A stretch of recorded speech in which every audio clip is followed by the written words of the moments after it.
MATH113, section 7. So we're not going to watch this movie now. Although it's a very interesting local movie. If you have time to watch it online. Alright. So this is week number 3 and today is day number 6. Okay. If you look at the schedule for this week, we're supposed to be talking about limit concept and the derivative in calculus.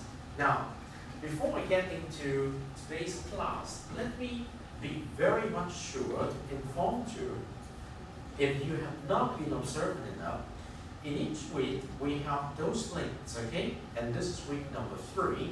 And so if you look at the link here, particularly end of week name, I have given you some kind of exercise at the end of each week, okay? And those exercises are supposed to be taken out from this book. You can get it from the library. Now, in case you really cannot get it, I will also provide a soft copy of the questions there, okay? So these questions are meant to be done in a pair, okay? Each pair of you contain 2 persons. And you should have given me your pair partners information as of last Friday.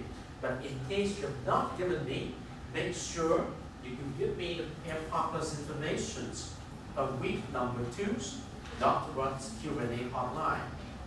Okay, let me just show you some of the information I got. I got a number of informations, actually more than 10, I guess. So many of you have already given me the information of your partner from this list. Okay, remember in teacher's message number 2, I give you a table where you can use the table to copy and paste into something like this for my reference. Okay, so this means it's a pair.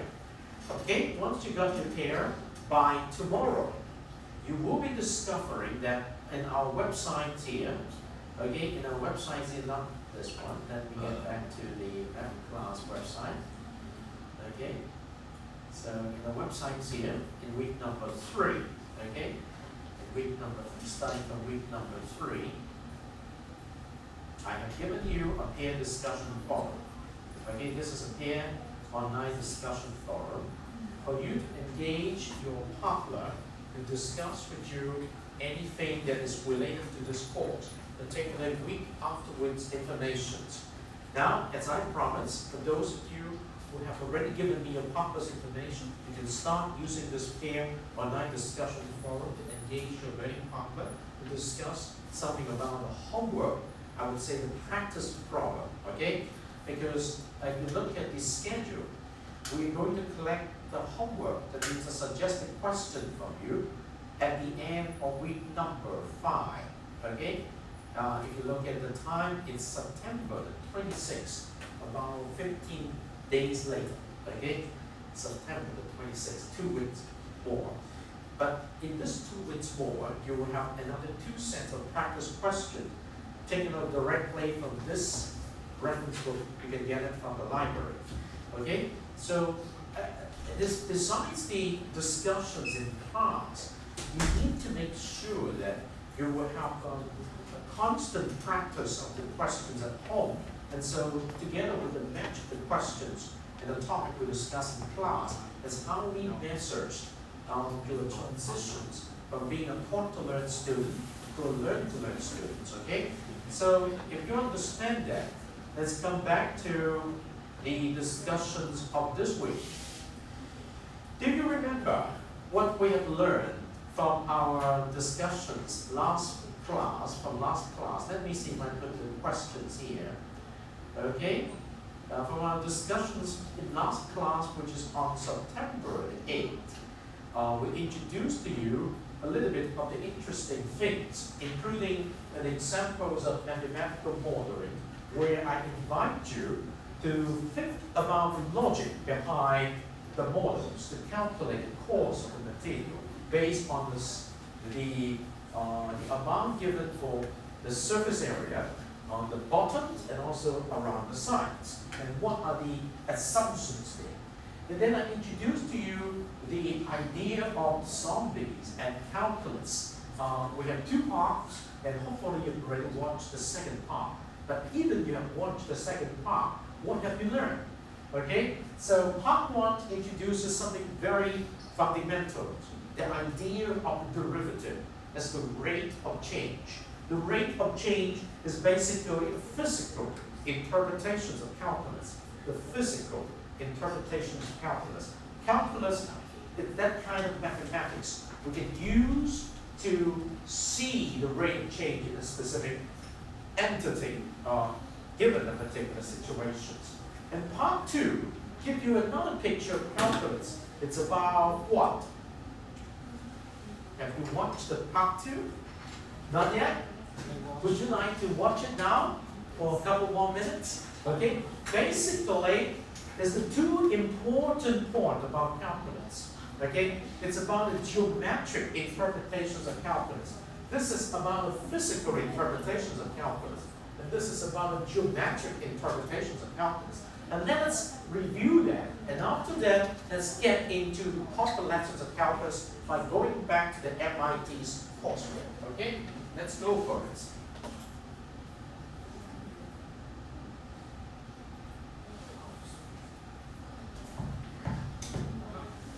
Do that.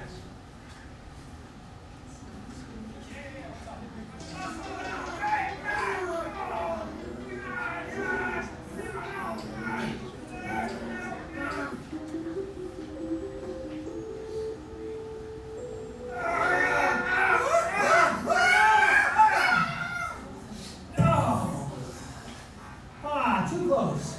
Too close. Whew.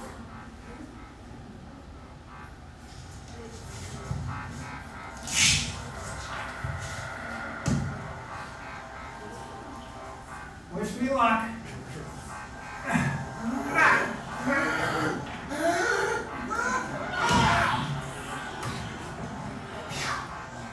I always knew this calculus book would come in handy.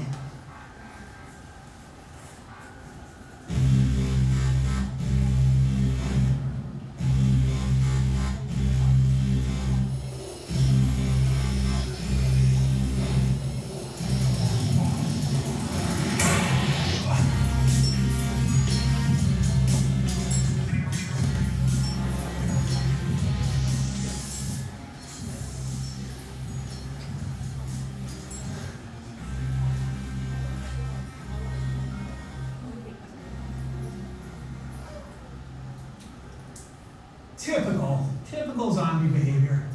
Instead of running across the front and up the stairs like any rational human being would do, they don't have the brains in their head to do it that way. Instead, they have to come straight for me, straight up with chairs.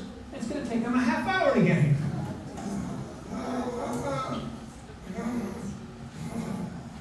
All right, well, we better get going.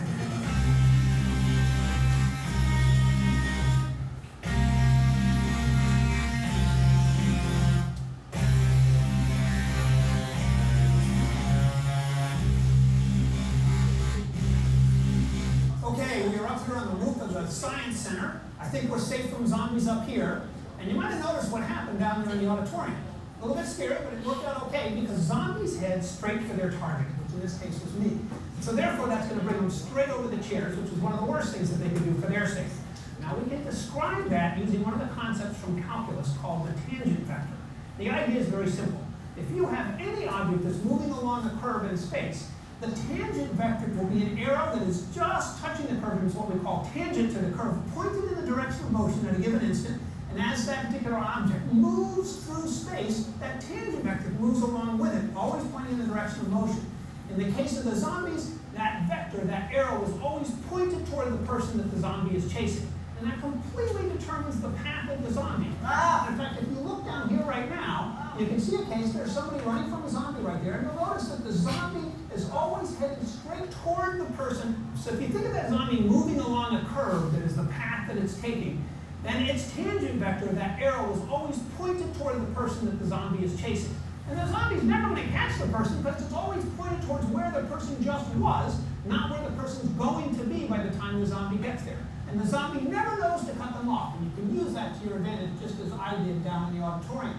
Good, it looks like they're going to be safe. Now this idea of tangent vectors turns out to be very useful in a lot of contexts. For instance, if we're looking at the space shuttle and trying to get to dock with the space station, You use it when you're trying to get satellites to a particular orbit. This turns out to be a very useful concept. Oh!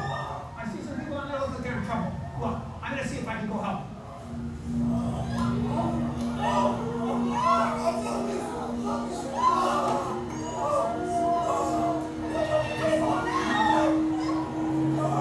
Ride my bike and see if I can help. So let's see what we can do here. Of course, safety first. Put your helmet on. All right, I'm going to try to attract the zombies to me. Here we go. Wish me luck. Let's see what happens. All right, you zombies. Hey, follow me. Come on, you zombies. Follow me over here. Come on, you're not so smart anymore. You used to be academics. You're not anymore, are you? That's good. Good, zombies. Come on. Working like a charm. Nothing like an afternoon bike ride with a bunch of zombies behind you in a pack. I'm riding in a big circle around the quad right now. So you notice they're starting to follow me. They're starting to group together. And the idea is that the zombies are always going to head towards where I am. And what that means is their tangent vectors are always pointed straight at me. Now, because of that, it turns out that no matter where they start, they end up actually grouping in a clump. And they end up following me on a circle that has a smaller radius than my circle. So my circle's bigger than theirs because I'm riding faster than they're moving. But I end up getting all of them to follow me. So eventually, they'll be all together, in which case these people can escape. All right, the zombies are following me. Okay, you folks, I think you're clear. You can get out of there and get to safety as quickly as possible. All right, looks like they're good. Now I just got to get to safety. So hang on just a second. I'm going to bring around. Come on, you zombies. Okay, so this is the end of my video. I hope you've learned some things that you'll find useful. Maybe math will save your life. And I wish you good luck. I got to get inside. Okay, we're out of here.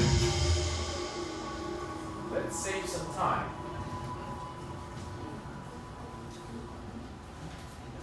Okay, the way to save some time is, forget about the zombie dance.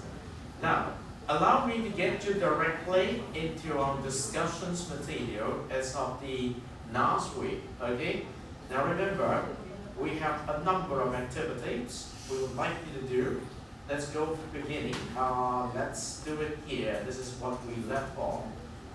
Last week, we've given you the big picture of calculus from Professor Gilbert Straub. Now, Professor Gilbert Straub used a very typical example to help us to understand calculus. Particularly speaking, he used driving a car, climbing a mountain, going through a gout height, something like this. But typically, when he does something like this, it's going to help us to understand the idea of the slope. Okay? The slope, the idea of the slope has something to do with the tangent factor. So today, we're going to continue with some lessons learned from week number 2 during class activity, where we got the ideas of introductions to the derivative. Now, in the introductions to the derivative class, which is given by Professor David Jurison, he has given us 2 important interpretations of calculus. One is the geometric interpretations, which is the end of the second episode. And the other is the physical interpretations, which is the rate of change. Now, the rate of change was addressed by part 1 of the zombies video about the rate of change in the growth of human beings and also the growth of the zombies. So today, instead of breaking down all of these, I'm going to give you the one piece, the specific, what I call the one piece video, so that you can enjoy the lectures directly. So I'm going directly to the after class activity, where you can enjoy the whole piece of the video, which is including using calculus, introducing derivative, the slope, the velocity, and the rate of change. Okay? So get ready your notes. Of course, you can always get the notes from here, but I mean the notes, you need to join down something according to your thinking. Okay, let's go for this. The following content is provided under a Creative Commons license. Your support will help MIT OpenCourseWare continue to offer high-quality educational resources for free. First, To make a donation or to view additional materials from hundreds of MIT courses, visit MIT OpenCourseWare at ocw.mit.edu. So, again, welcome to 1801. We're getting started today with what we're calling Unit 1, highly managed topic, highly managed title, and it's differentiation.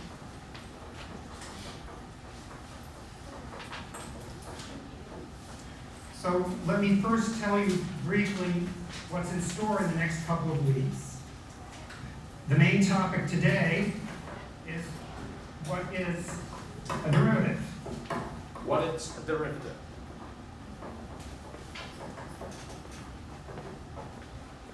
And we're going to look at this from several different points of view. And the first one is the geometric interpretation. And that's what we'll spend most of today on. And then we'll also talk about a physical interpretation of what a derivative is. And then there's going to be something else which I guess is maybe the reason why calculus is so fundamental and why we always start with it in most science and engineering schools, which is the importance of derivatives of this to all measurements. So that means pretty much every place. That means in science, in engineering, in economics, in political science, etc. Polling, lots of commercial applications, just about everything. Now, so that's what we'll be getting started with.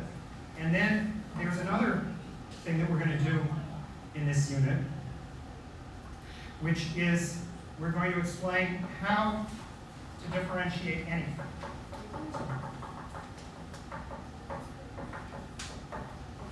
So how to differentiate any function you know.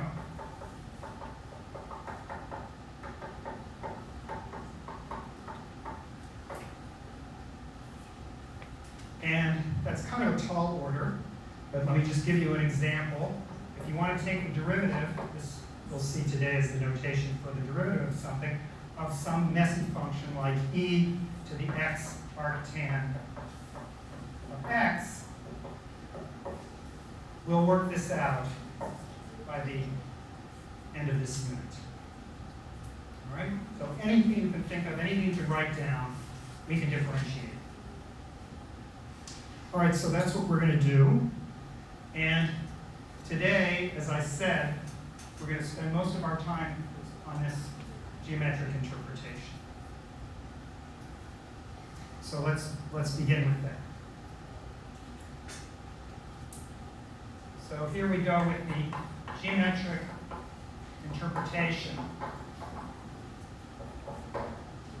of derivatives. And what we're going to do is just ask the geometric problem of finding the tangent line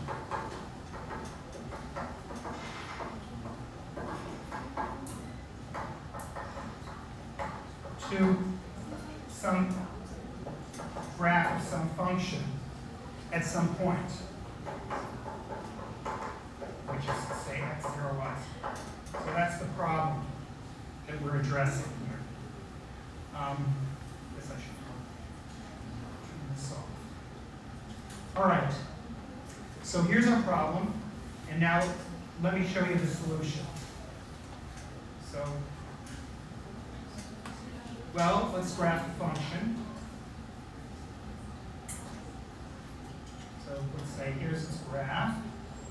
Here's some point. All right. Maybe I should draw it just a bit lower so that I don't. All right. So here's a point P. Maybe it's above the point x0. x0, by the way, this was supposed to be an x0. That was some fixed place on the x-axis. And now, in order to perform this mighty feat, I will use another color of chalk. How about red? Okay, so here it is. Here's the tangent line. Not quite straight, close enough. All right, I did it. All right, that's the geometric problem. I achieved what I wanted to do, and it's kind of an interesting question, which unfortunately I can't solve for you in this class, which is how did I do that? That is, how physically did I manage to know what to do to draw this tangent line? But that's what geometric problems are like. We visualize it, we can figure it out somewhere in our brains, it happens. And the task that we have now is to figure out how to do it analytically, to do it in a way that a machine could do just as well as I did in drawing this tangent. So what did we learn in high school about what a tangent line is? Well, a tangent line has an equation, and any line to a point has the equation y minus y0 is equal to m, the slope, times x minus x0. So here's the equation for that line. And now there are two pieces of information that we're going to need to work out what the line is. The first one is the point. That's that point P there. And to specify P, given x, we need to know the level of y, which is of course just f of x0. Now that's not a calculus problem, but anyway, that's a very important part of the process. So that's the first thing we need to know. And the second thing we need to know is the slope. And that's this number m.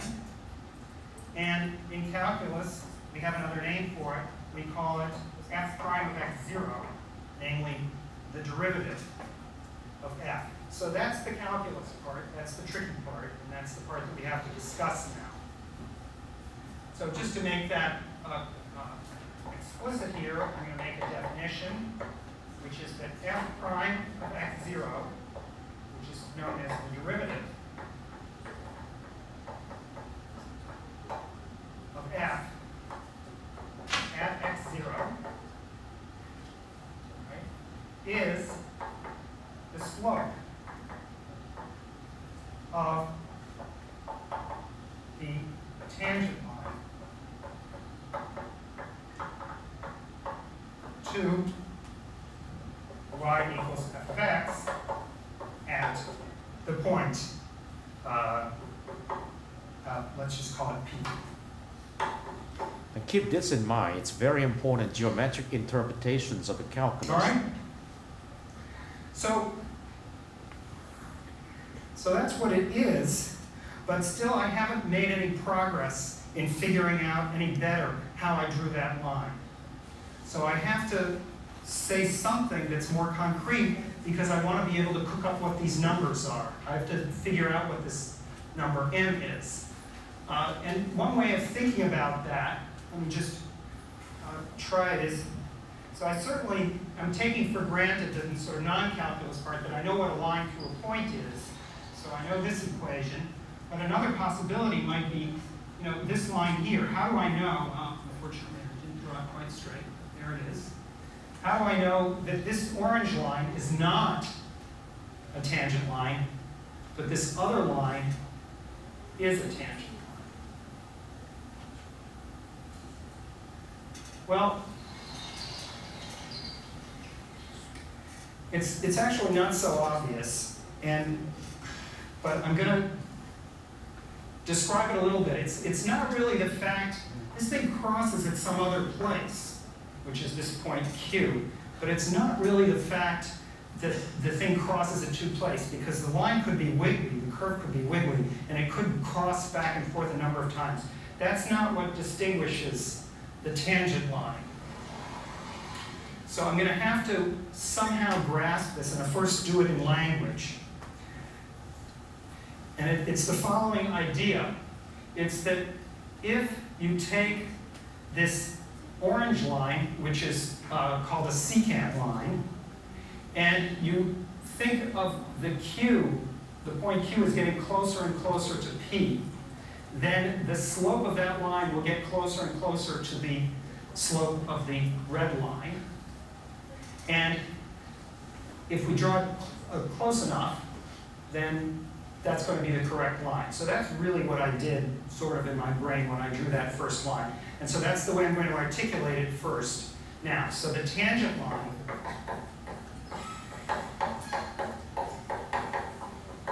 is equal to the limit of what's so-called secant lines, PQ, as Q tends to P. And here we're thinking of P as being fixed, and Q as varying. All right, so that's the G. Again, this is still a geometric discussion, but now we're going to be able to put symbols and formulas to this computation, and we'll be able to work out formulas in any example.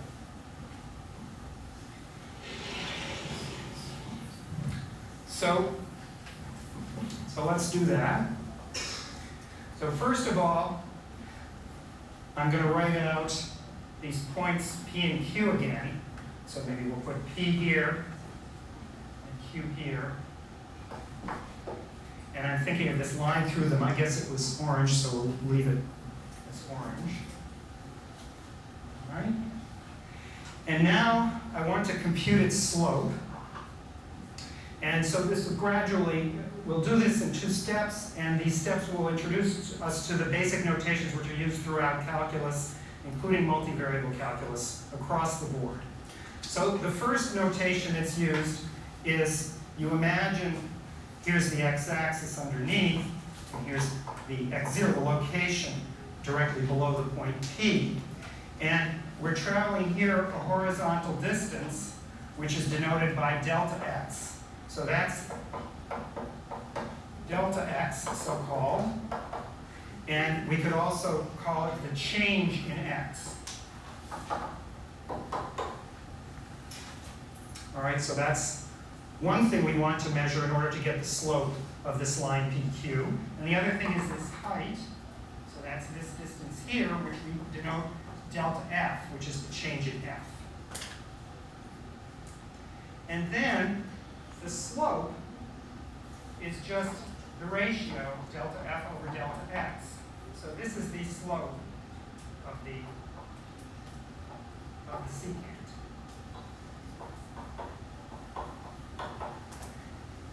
And the process I just described over here with this limit applies not just to the whole line itself, but also in particular to its slope. And the way we write that is the limit as delta x goes to 0, and that's going to be our slope. So this is the slope of the tangent.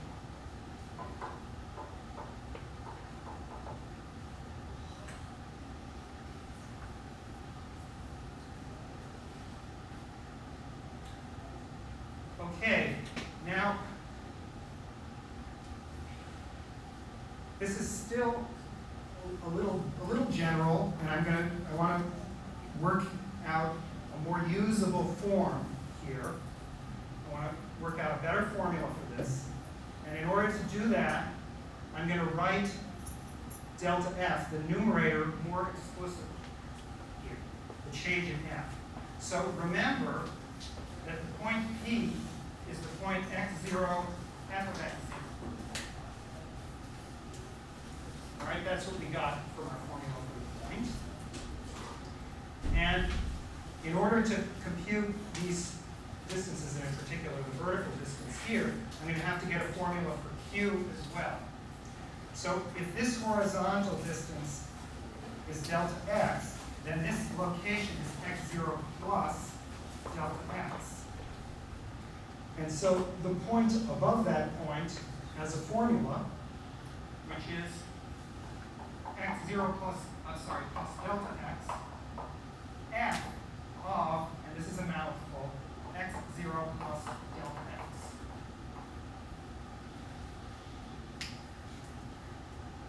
right? So there's the formula for the point Q, here's the formula for the point P. And now I can write a different formula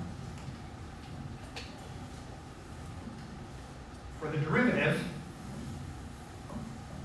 which is the following. So this f prime of x0, which is the same as m, is going to be the limit as delta x goes to 0 of the change in f. Well, the change in f is the value of f at the upper point here, which is x0 plus delta x, and minus its value at the lower point, p, which is f of x0, divided by delta x. All right, so this is the formula. I'm going to put this in a little box, because this is by far the most important formula today, which we use to derive pretty much everything else. Keep in mind. This is the way that we're going to be able to compute these numbers.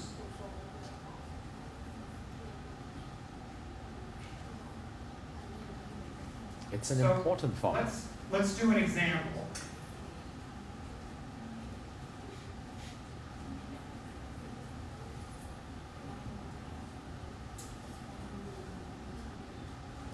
That's called the slope of the tangent, derived from the secant line. This example, so we'll call this example 1. We'll take the function f of x, which is 1 over x. That's sufficiently complicated to have an interesting answer, and sufficiently straightforward that we can compute the derivative fairly quickly. So what is it that we're going to do here? All we're going to do is we're going to plug in this formula here for that function. That's all we're going to do. And visually what we're accomplishing is somehow to take the hyperbola, and take a point on the hyperbola, and figure out some tangent line. All right, that's what we're accomplishing when we do that. So we're accomplishing this geometrically, but we'll be doing it algebraically. So first, we consider this difference, delta f over delta x, and write out its formula. So I have to have a place, so I'm going to make it again above this point x0, which is a general point. We'll make the general calculation. So the value of f at the top, when we move to the right by f of x, so we just read off from here the formula. The first thing I get here is 1 over x0 plus delta x. That's the left-hand term, minus 1 over x0. That's the right-hand term. And then I have to divide that by delta x. Okay, so here's our expression. And by the way, this has a name. This thing is called a difference quotient.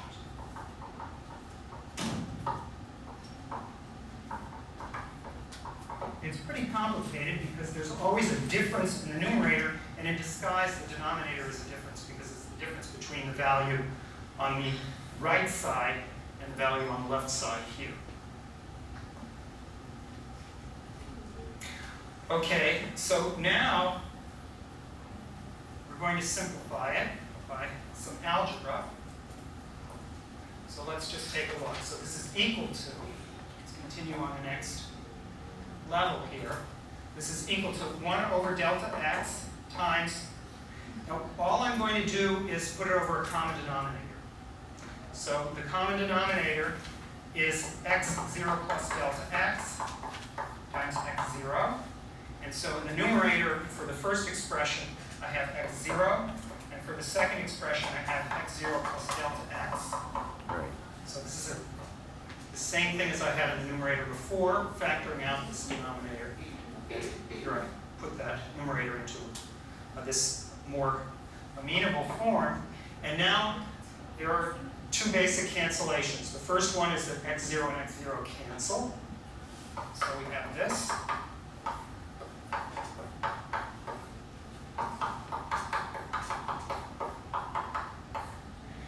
then the second step is that these two expressions cancel, right? The numerator and denominator. Now we have a cancellation that we can make use of. So we'll write that under here.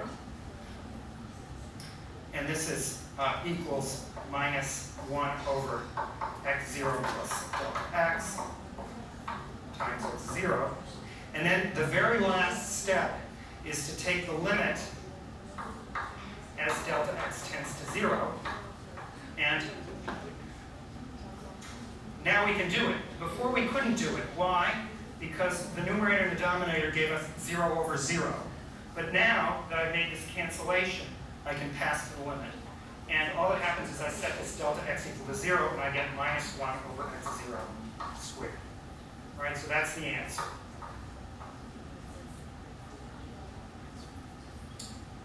Right, so in other words, what I've shown, let me put it up here, is that f prime of x0 is minus 1 over x0 squared.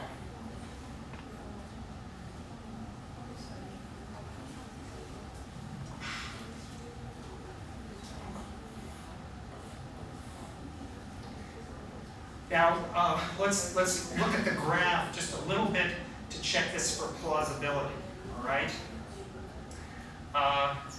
What's happening here is, first of all, it's negative, right?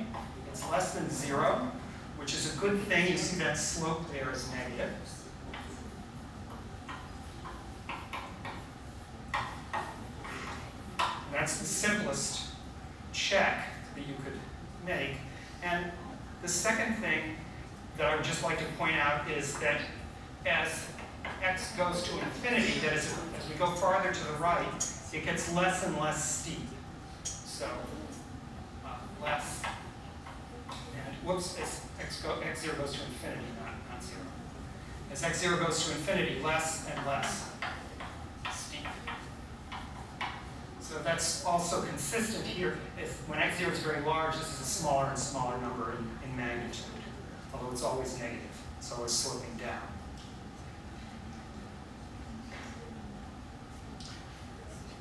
All right. So I've managed to fill the boards, so maybe I should stop for a question or two. Yes?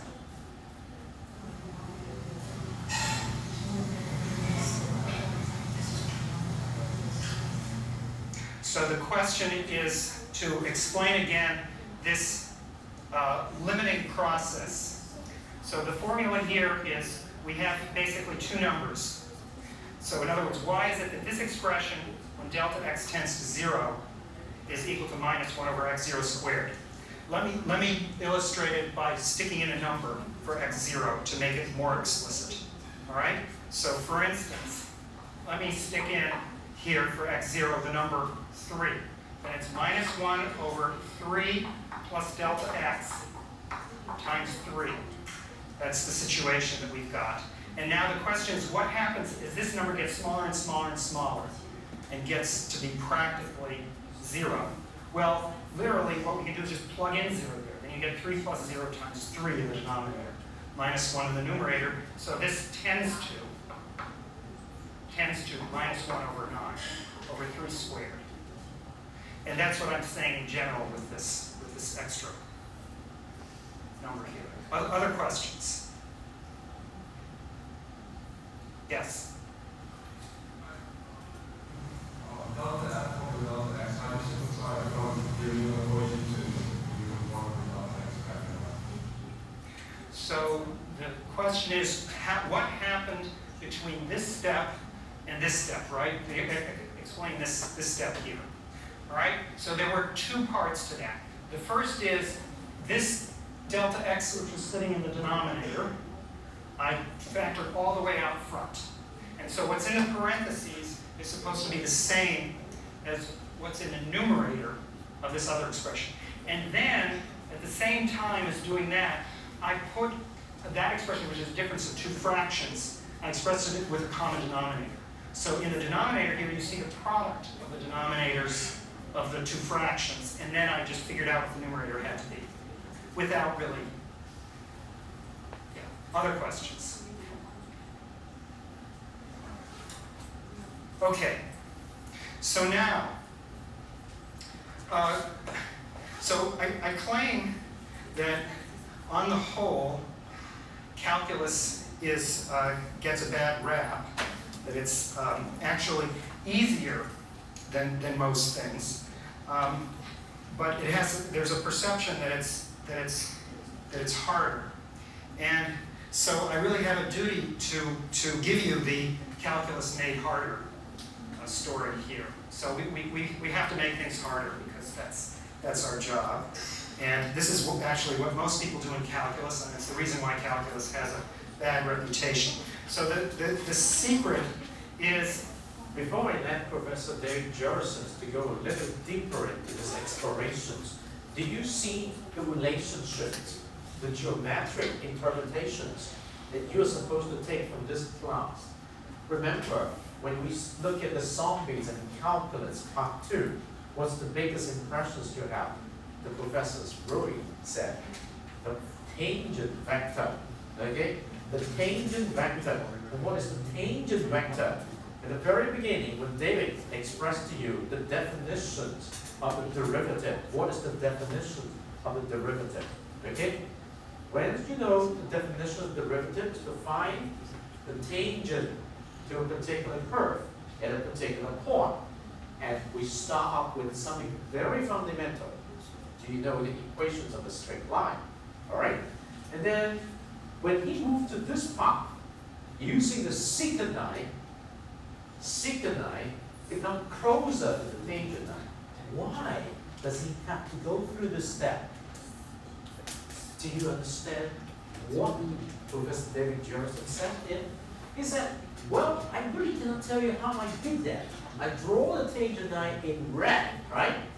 Just like magic, and I call this tangent line. How can I tell you this is the tangent line? And he stepped back and says, suppose this is not the tangent line, let me draw the second line, which go through the graph at 2 points. And then put it together with a tangent line. But one point of the secant line comes, of course, with a tangent line. And then he said, what about the 2 points are actually 1? He used the Q point to move closer and closer to the P point. Eventually, when the distance between these 2 points becomes 0, then he introduced the limit concept.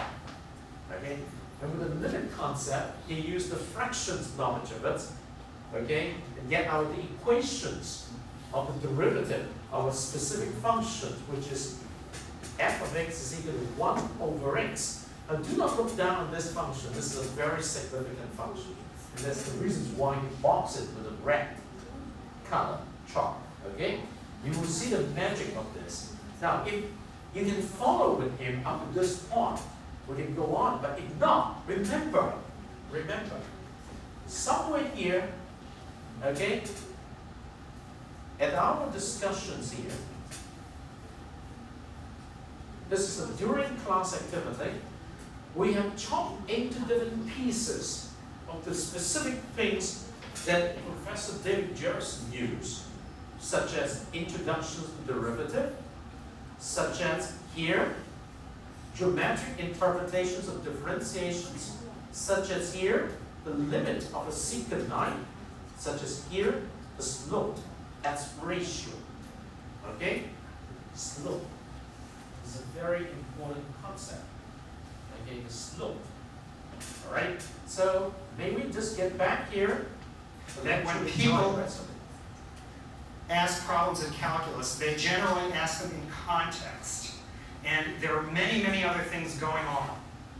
And so the little piece of the problem, which is calculus, is actually fairly routine and has to be isolated and gotten through. But all the rest of it relies on everything else you learned in mathematics up to this stage, from grade school to through high school.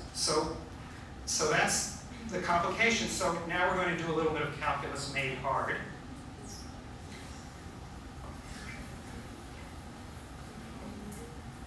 By talking about a word problem.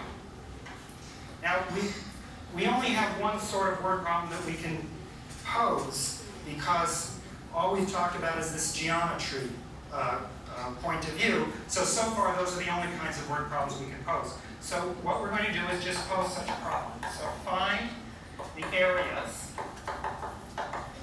of triangles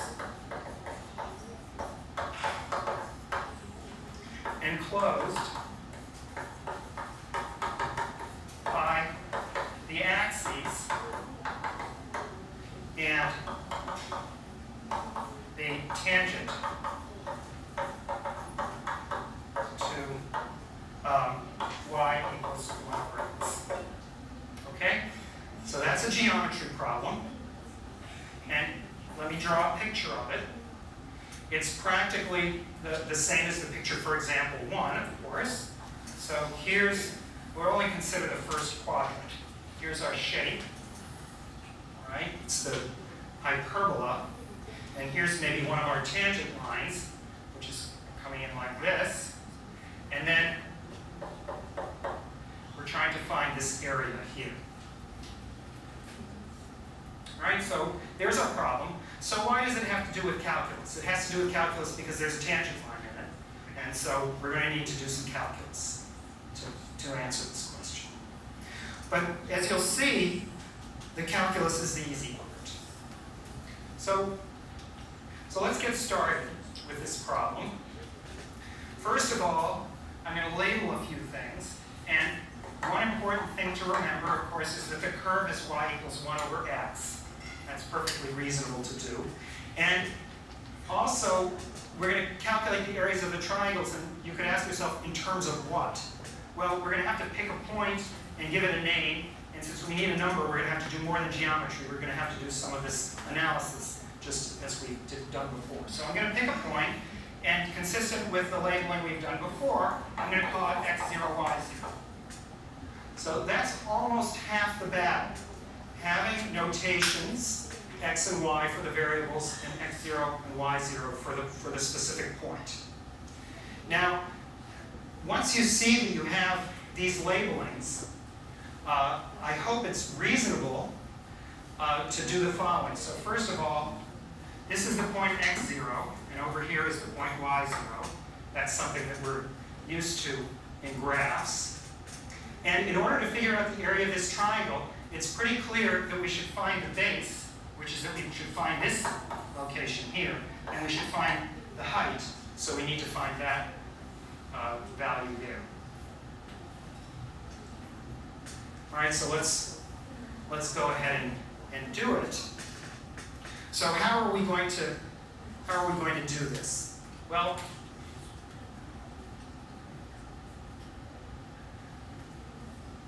so let's just take a look. So what is it that we need to do? I claim that there's only one calculus step. And I'm going to put a star here for this tangent line. I have to understand what the tangent line is. And once I figure out what the tangent line is, the rest of the problem is no longer calculus. It's just that slope that we need. So what's the formula for the tangent line? Put that over here. It's going to be y minus y0 is equal to, and here's the magic number. We already calculated it. It's in the box over there. It's minus 1 over x0 squared. X minus x0. So this is the only bit of calculus in this problem.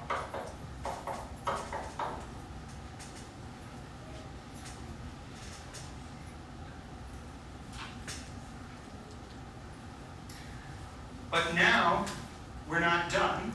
We have to finish it. We have to figure out all the rest of these quantities so we can figure out the area.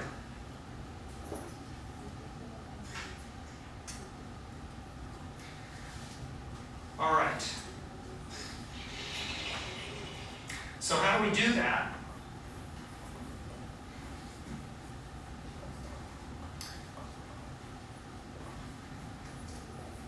Well, to find this point, this has a name. We're going to find the so-called x-intercept. That's the first thing we're going to do. So to do that, what we need to do is to find where this horizontal line meets that diagonal line. And the equation for the x-intercept is y equals 0. So we plug in y equals 0, that's this horizontal line, and we find this point. So let's do that into star. So So we get 0 minus, oh, one other thing we need to know. We know that y0 is f of x0 and f of x is 1 over x. So this thing is 1 over x0. Right? And that's equal to minus 1 over x0 squared. And here's x, and here's x0. All right? So in order to find this x value, I have to plug in one equation into the other. So this simplifies a bit. Let's see, this is minus x over x0 squared, and this is plus 1 over x0, because the x0 and x0 squared cancel somewhat. And so if I put this on the other side, I get x divided by x0 squared is equal to 2 over x0. And if I then multiply through, so that's what this implies, and if I multiply through by x0 squared, I get x is equal to 2x0. Okay.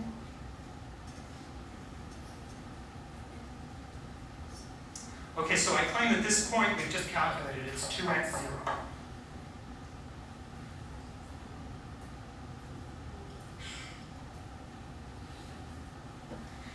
Now, I'm almost done. I need to get the other one. I need to get this one up here. Now, I'm going to use a very big shortcut to do that. So the shortcut to the y-intercept, the y-intercept, is to use symmetry.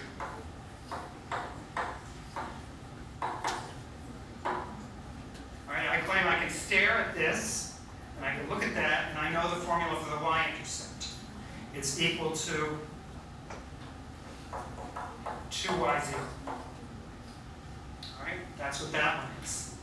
So this one is 2y0. And the reason I know this is the following. So here's the symmetry of the situation, which is not completely direct. It's a kind of mirror symmetry around the diagonal. It involves the exchange of xy with yx. So trading the roles of x and y.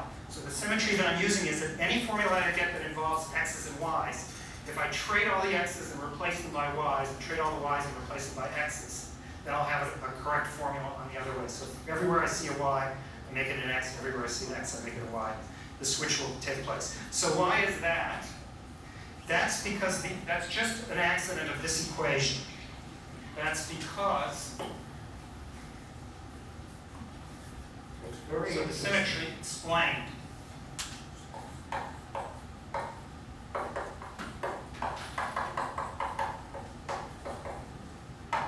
Is that the equation is y equals 1 over x, but that's the same thing as xy equals 1 if I multiply through by x, which is the same thing as x equals 1 over y. So here's where the x and the y get reversed. Okay, now if you don't trust this explanation, you can also get the y-intercept by plugging x equals 0 into the equation star. Okay, we plugged y equals 0 in, and we got the x value. And you could do the same thing analogously.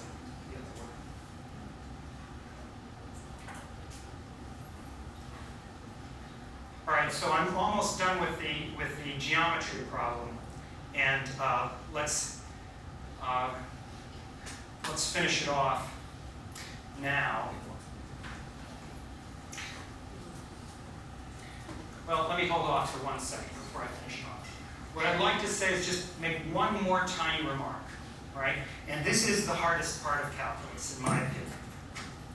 So the hardest part of calculus is that we call it one variable calculus, but perfectly happy to deal with 4 variables at a time, or 5, or any number.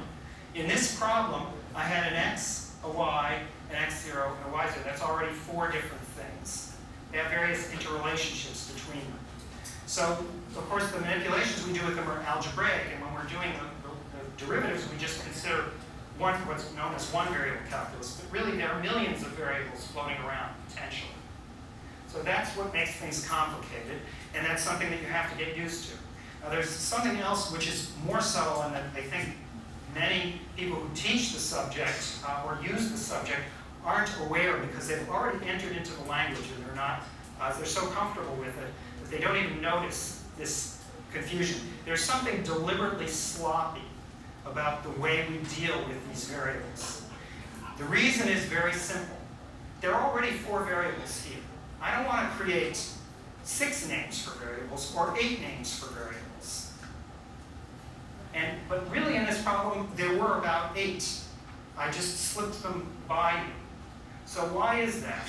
Well, notice that the first time that I got a formula for y0 here, it was this point, and so the formula for y0, which I plugged in right here, was from the equation of the curve, y0 equals 1 over x0.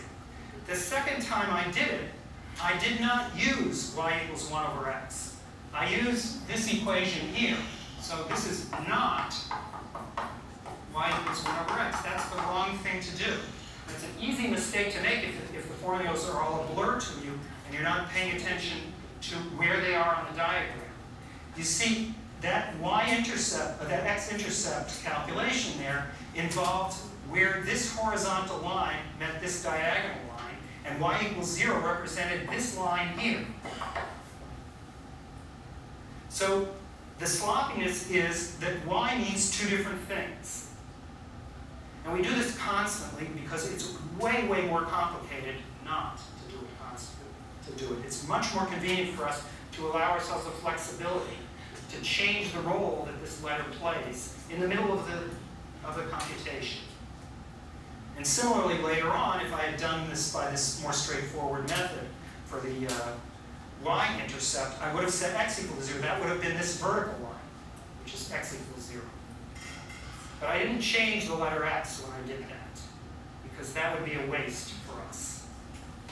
So this is one of the main confusions that happens. If you can keep yourself straight, you're a lot better off. And as I say, this is I hope you put some thoughts into what they. This is one of the complexities. A lot of things seem to be simplified. So now let's finish off the problem. Just like we get this area here. They're excellent. So actually, I'll just finish it off right here. So the area of the triangle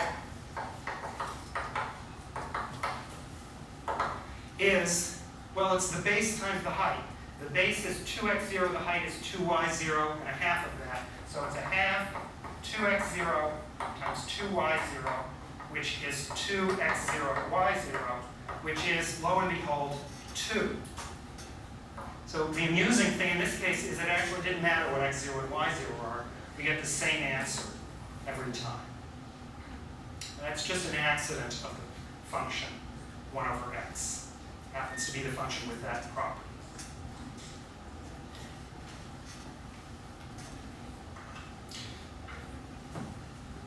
All right, so we have still more business today, serious business, so let me continue. So first of all, I want to give you a few more notations.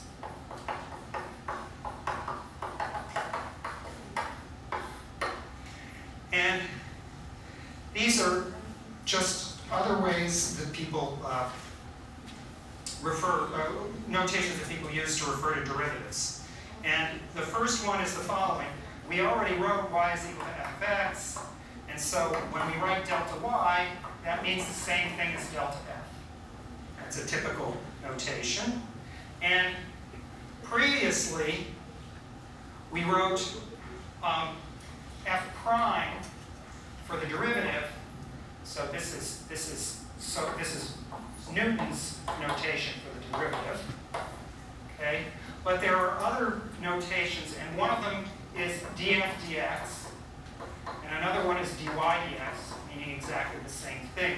And sometimes we let the function slip down below, so that becomes d by dx of f, or d by dx of y. So these are all notations that are used for the derivative, and these were initiated by Leibniz. You got the two important persons. Newton These and notations are used interchangeably, sometimes practically together. They both turn out to be extremely useful. This one omits, notice that this thing omits the underlying base point, x0. That's one of the nuisances. It doesn't give you all the information, but there are lots of situations like that where people leave out some of the important information. You have to fill it in from context. So that's another couple of notations. So now I have one more calculation for you today. I carried out this calculation of the derivative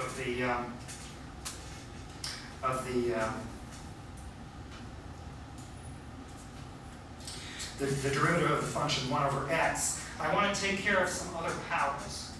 So let's do that.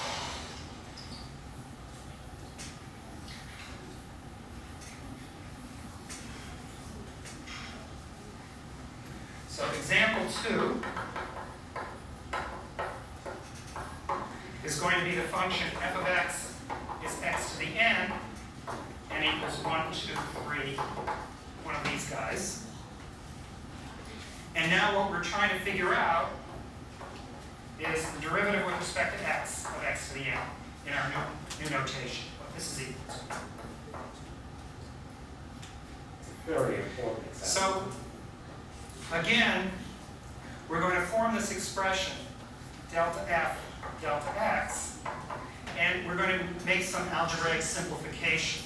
So what we plug in for delta f is x plus delta x to the n minus x to the n divided by delta x. Now before, well, let me just stick this in and I'm going to erase it. Before I wrote x0 here and x0 there. But now I'm going to get rid of it. Because in this particular calculation it's a nuisance. I don't have an x floating around, which means something different from the x0. And I just don't want to have to keep on writing all those symbols. It's a waste of Blackboard energy. There's a total amount of energy that I've already filled up so many Blackboards that it's just a limited amount of, plus I'm trying to conserve charge. Okay, anyway, no zeros. So think of x as fixed. Again, in this case, delta x moves and x is fixed in this calculation. All right, now, in order to simplify this, in order to understand algebraically what's going on, I need to understand what the nth power of a sum is. And that's a famous formula. We only need a little tiny bit of it, called the binomial theorem.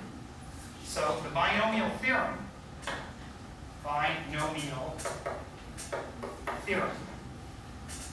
which is in your text and explained in an exercise, says, in an appendix, sorry, says that if you take the sum of two guys and you take them to the nth power, that of course is x plus delta x multiplied by itself n times. And so the first term is x to the n. That's when all of the n factors come in. And then you can have this factor of delta x and all the rest x's. So at least one term of the form x to the n minus 1 times delta x. And how many times does that happen? Well, it happens when there's a factor from here, from the next factor, and so on and so on and so on. There's a total of n possible times that happens. And now the great thing is that with this alone, all the rest of the terms are junk. Look at that. This is very that we won't have to worry about. So to be more specific, the junk, there's a very careful notation for the junk. The junk is what's called big O of delta x squared. What that means is that these are terms of order, so with delta x squared, delta x cubed, or higher. Right, that's how. Very exciting. Higher order terms. Okay, so this is the only algebra that we need to do, and now we just need to combine it together to get our result. So now I'm going to just carry out the cancellations that we need.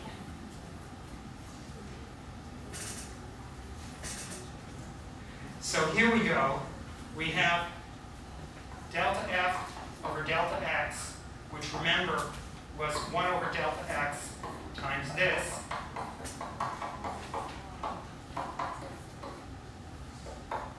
which is this, times, now this is x to the n plus n, x to the n minus 1 delta x, plus this junk term, minus x to the n.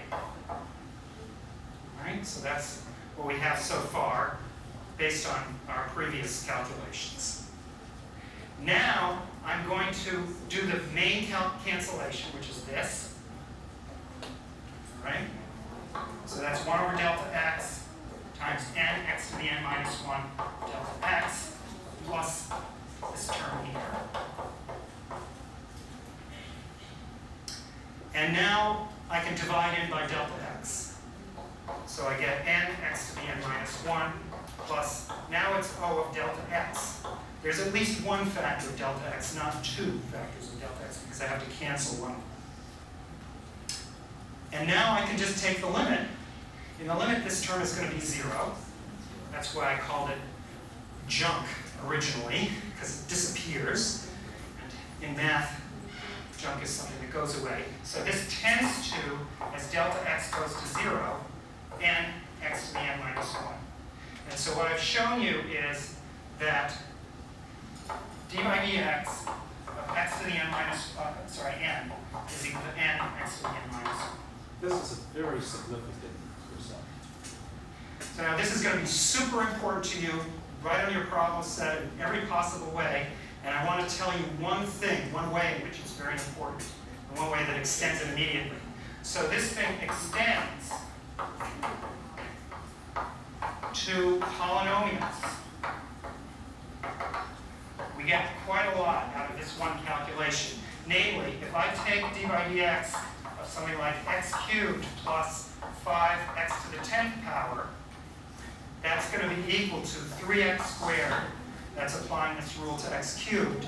And then here I'll get 5 times 10, so 50 x to the 9th. So this is the type of thing that we get out of it. And we're going to make more hay with that next time.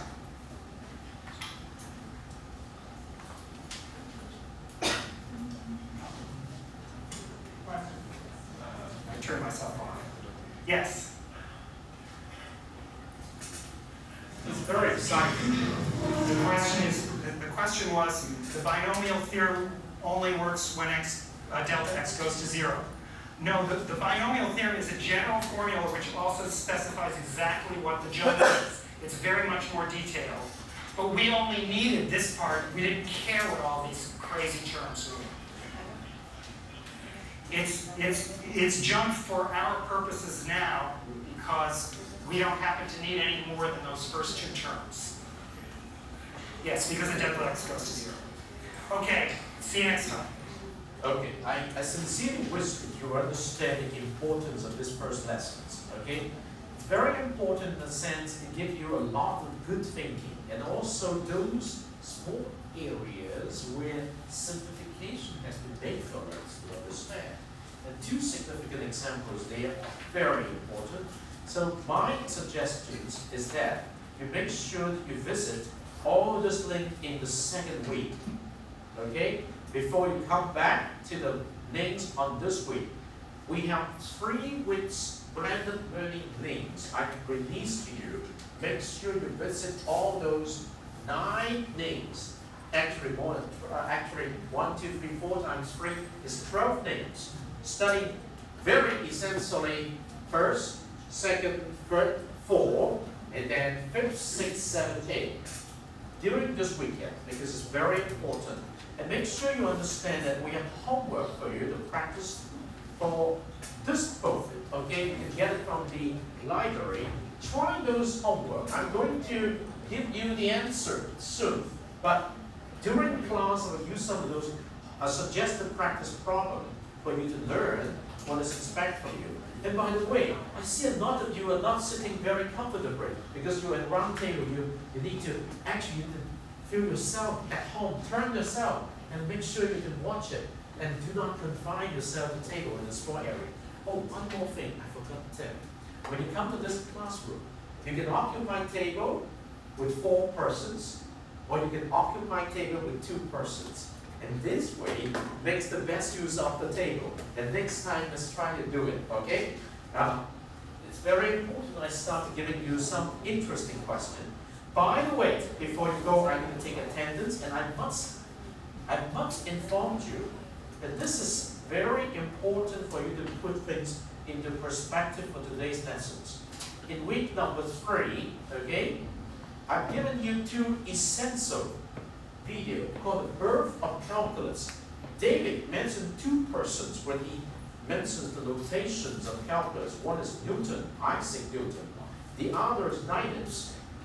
Watch this 30 minutes video and you could understand a very interesting picture behind the birth of calculus. Newton in the Trinity College. You can read the notes of Newton's calculus, okay? Another thing is what calculus is from the perspective of what we have covered so far, all right? So make sure before you come back next week, you watch these 2 important videos together with the links that we suggest to you minutes ago, okay? Allow me to take attendance for today, and then I'll let you go. Oh, by the way, make sure if you have not given me your learning partner's information, make sure you drop the information to me at Dr. Q at airport 9 for week number 2 before the end of today. Then, starting from tomorrow, you can use the peer discussion forum to discuss things with your learning member. Okay. It's very exciting to see David teach. Wiki. Are you here, Wiki, today? No. Johnson, thank you. Alex, thank you. Stella, thank you. Viviana, thank you. Jordan, thank you. Star, thank you. Chaos, not here today, okay. Wenju, thank you. Louise, thank you. Yes. David, thank you. Shen Chun, thank you. Viola, thank you. Candy, thank you. And then Mei Ling, thank you. Iris, thank you. Bella, thank you. Cindy, thank you. Vivian, thank you. Patrick, thank you. And then Jeanette, thank you. Ivy, thank you. Celia, thank you. And then Michelle, thank you. Finally, Lissy, okay, thank you. Any more? I think we got some more. Let's see. Right here. So Doris, thank you. Calvin, thank you. Jeremy, thank you. And then Andy, thank you very much. Make sure you spend some time during the before class, during class, after class, at the end of the week activities, okay? This will help you in touch. And you will discover that studying this way, I give you 2 pictures of process learning and content. Okay? I will make sure that you become comfortable with that. The content learning is about data, but process learning is about language. Okay? If you have a question, you can stay behind and ask me. If not, you're free to go. It's already 5 minutes past. Yes, yes.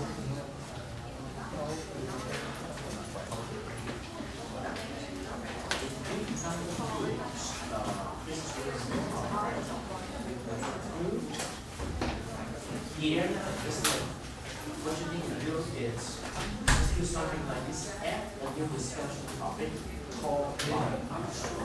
Okay?